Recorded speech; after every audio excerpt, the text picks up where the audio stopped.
I may limp because my arm hurts. But putting a cast on my leg is not going to help my arm.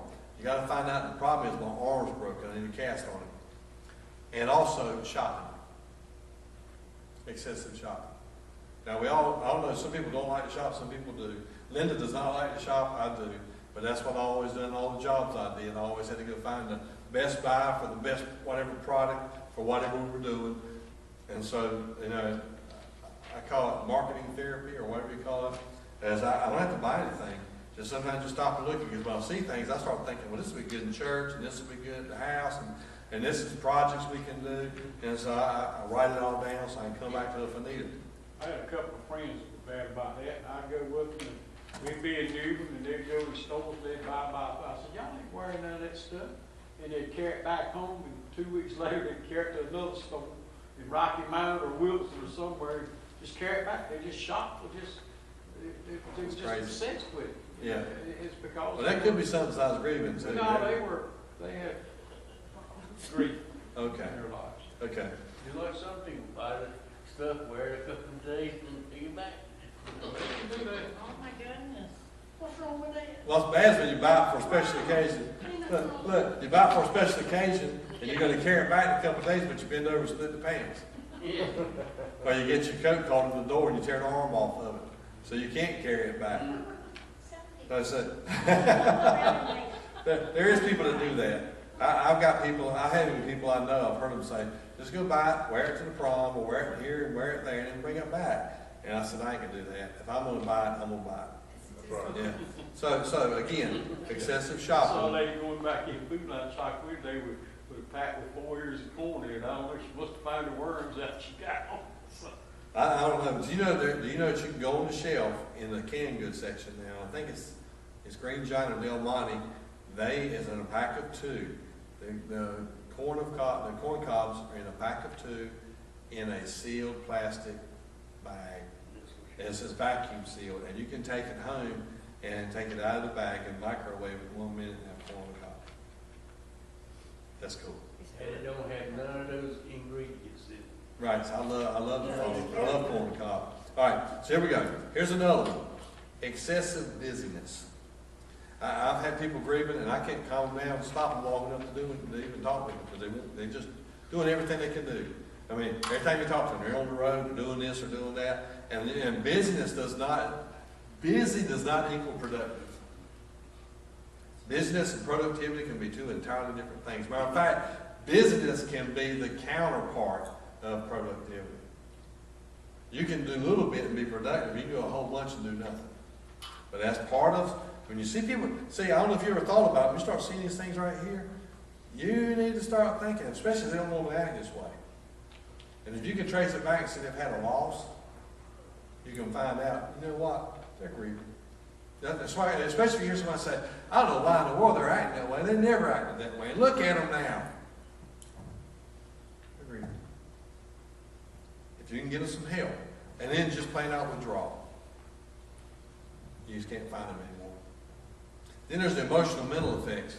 Depression, anxiety, dreams about the deceased, dreams about the marriage, dreams about the job. You know, you always have these dreams going on, and you wake up and think you're back somewhere, or wake up and think you're back at work. I had a dream the other night that I was back at Procter & Gamble. I haven't worked there in, 25, 30 years. I had a dream I was back at Procter & Gamble up 30 foot in the air working, doing some kind of electrical work at 30 foot in the air, and I woke up and I was tired. And I said, man, I hope I got it all finished. And I woke up and I was thinking, it's like I was just there. And yeah. That's like a nightmare. Okay, so depression, anxiety. What's the difference between depression and anxiety?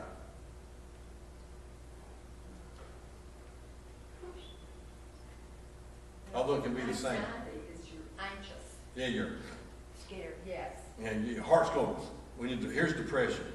You don't want to do it. It's like in the blues. Yeah, there you go. Depression's kind of, and both of them can happen to you at the same time. You're feeling kind of down, you're feeling kind of out, and all of a sudden something hits you, a thought hits you about what's going on, and then you have this anxious thought. And then that can actually lead to a stress attack. Okay, you're thinking you're having a heart attack, and it's nothing but anxiety. It's an anxiety attack. Because it has the same, it constricts the same muscles that you may have and make it feel like you're having a heart attack.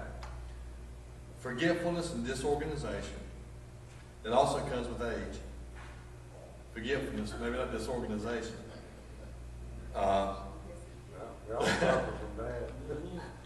Guilt and anger. Guilt and anger. You know, my mom's been dead since '87, and every now and then, because of one day before she was still living, and she'd get me in there. She'd be in the living room because she had a hospital bed in the living room, and she'd say, and my nickname was Cricket. Cricket, come in here and talk to me. What she only do is let her run my mouth. She just let him run my mouth and tell stories and stuff, and she just laugh and laugh and laugh. And the sillier it got, the better she liked it. And one day I was really, really tired. I've been up for days helping somebody. I come into the house and she said, and I was talking to her, and all of a sudden I just kind of fell out on the couch asleep. I heard her say, "Talk to me, Cricket." And so I talked a little bit and I fall back out. And she goes, "You ain't talking." And I talked a little bit and I fall back out. And it seemed like whenever I talked to her, it always cheered her up. And she had a better day. Well, this day, I really didn't do a whole lot of talking. I did more sleeping when I was there at the house. And do you know, even to this day, she died in '87. And this happened in '86. That one day, one time, it's still, I hear it. Sometimes I wake up and hear, "Talk to me, Cricket." And I'm thinking, you know what? I sure wish I'd have took a nap for a moment and see Mom. I wish I could have talked to her. But you know what? Just can't. No? And I talked to her plenty of times before and plenty of times after. And then, and so I get angry at myself. And then there's time, Mama, for the last 2 years she lived, if she could. My mom was an excellent cook.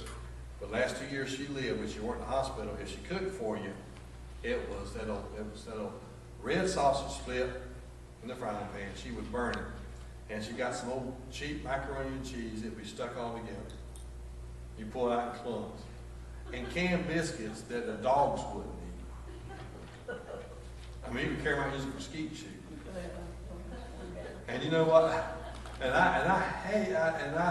I was eating, I'd eat it and smile. "Yes, Mama," I'd smile. And I'd say, "It's good, Mama, it's good." She says, "Is it good, Cricket?" And I'm thinking, not like your fried chicken or your collard and pigtails or like your cornbread and all this stuff. It's nothing like that, Mama, but it's okay because you took your time to cook it for me. "Yes, Mama, it's great." And I go out and go, "Ugh, it's hard to, I'm not even sure it's digesting." Red sausage, bad stuff. But look, but you know what though? No, I love red sausage. I love sausage. It's one of my favorites. It ain't good till it's fried because it's about burnt. Well, Mama would burn it to where you'd hear it crunch when you were eating it. Yeah, I mean, you hear the biscuit crunch, you hear the macaroni and cheese crunch, and you would hear the sausage crunch. I even thought one time I'd bit before. But you know what? I have said, I don't know how many times, I would give everything I could think of just one more time. Sit down with Mama and hear her holler, "Speak to me, Cricket. Talk to me, Cricket." And give me some of that hard sausage and biscuits and macaroni and cheese. It's not going to happen here. When I get to heaven at this marriage supper of the Lamb, when we're sitting down there, because I've said it so many times, I'm pretty sure my first dish is going to be that hard sausage and that nasty macaroni and cheese and those hard biscuits. But let's be glorified there. My teeth will be glorified too. I had Bethany with me the other night, and I was on the way to her grandmama's, and so we stopped and she wanted some different clothes, and instead of going back home, I said, "I'll stop at Walmart because you're going to need this anyway. It's just a shirt and a pair of pants you're going to need for Dove's Nest anyway." And so I said, "Well, then you say that the deli, when they get ready to close, they sell our stuff half price anyway, because I was going to take her to McDonald's." And she said, "Sure, Dad, I like that stuff from the deli." I said, "Well, get us some." And by the time we got there, it was all closed down. They had these bags setting up. And there were shrimp, and there was chicken strips, and there was fries. And I said, "Well, I'll get the chicken strips, and I'll try some of them, or I'll try some of the shrimp," because they were all Oh, just a couple of dollars for all of it. When I got in the car, I knew what was a couple of dollars for all of it. I honestly had to pray. When we prayed, here's what I prayed. I took the first bite and realized I hadn't said grace. I said, stop, Beth. And I said, Lord, I thank you for this food. And I thank you for the stomach to digest it. And I thank you, God, that you're going to make my teeth strong enough to bite it. It was not come up. It was crunch, crunch. I had to break off pieces. It was like, whoa. And so when I got home, the shrimp was left, and Linda said, you want that? I said, no, really. She said, I'll try it. So she's ever going. Okay, so that shrimp line up going, the dogs got Go it. right back up. Yeah. Okay. So, loneliness and withdrawal.